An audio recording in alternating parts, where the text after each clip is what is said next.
was a steamy hot Thursday evening in Arlington, the center of all forbidden and erotic comings and goings in the DC metro area.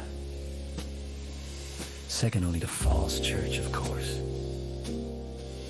Cindy arrived to the 30s and 40 speed dating event with one thing on her mind: to find the sexiest goddamn government contractor who ever walked these streets.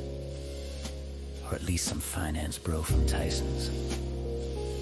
As long as it wasn't some guy who worked on the Hill or, God forbid, some non-profit in Alexandria.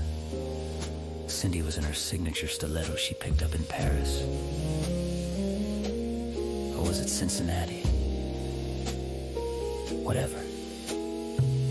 Anyway, a Pennsylvania-born brunette of 41 with a high-powered corporate job and two somewhat loyal cats. Cindy knew exactly what she was worth, and that any man in there would be lucky to even be in her presence. At least that's what her married girlfriends told her at the winery last weekend. The room was evenly divided between 20 men and 20 women, with a heavy waft of desperation in the air. These were lonely children of the divine, who simply wanted to come home to the warm bosom of being seen, heard, touched, loved unconditionally for exactly who they were, and bailed out of some really piss-poor decisions involving their exes. Especially Mike. Good Lord, man. What the hell were you thinking? Cindy scanned the room upon arrival, hoping not to find that weirdo from Hinge lurking about.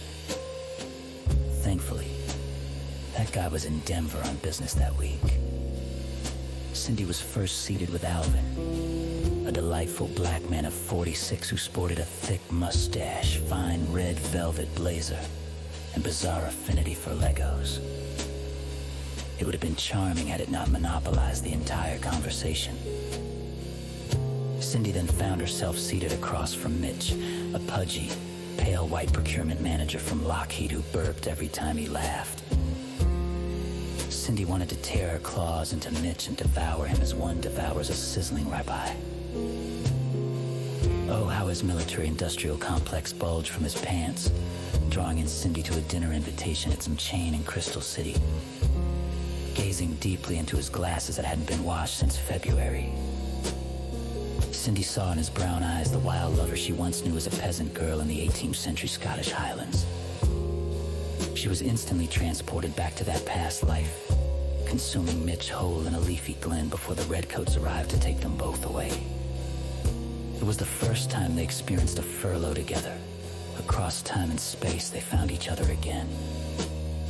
Right here, next to the yoga studio and smoothie joint. Cindy held his gaze into his eyes, telling him all about these memories in a moment of overwhelming cosmic bliss.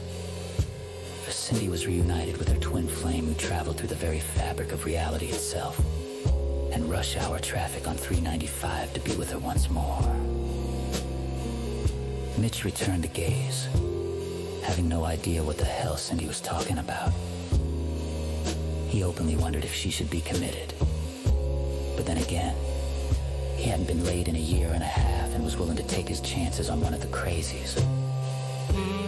The evening ended, with Cindy enraptured in memory, transported through time and giving Mitch a look that simply said, "Take me back to where it all began for us. Ravage me in that leafy glen under the moonlight. Or at least take me to that new Thai place on Wilson."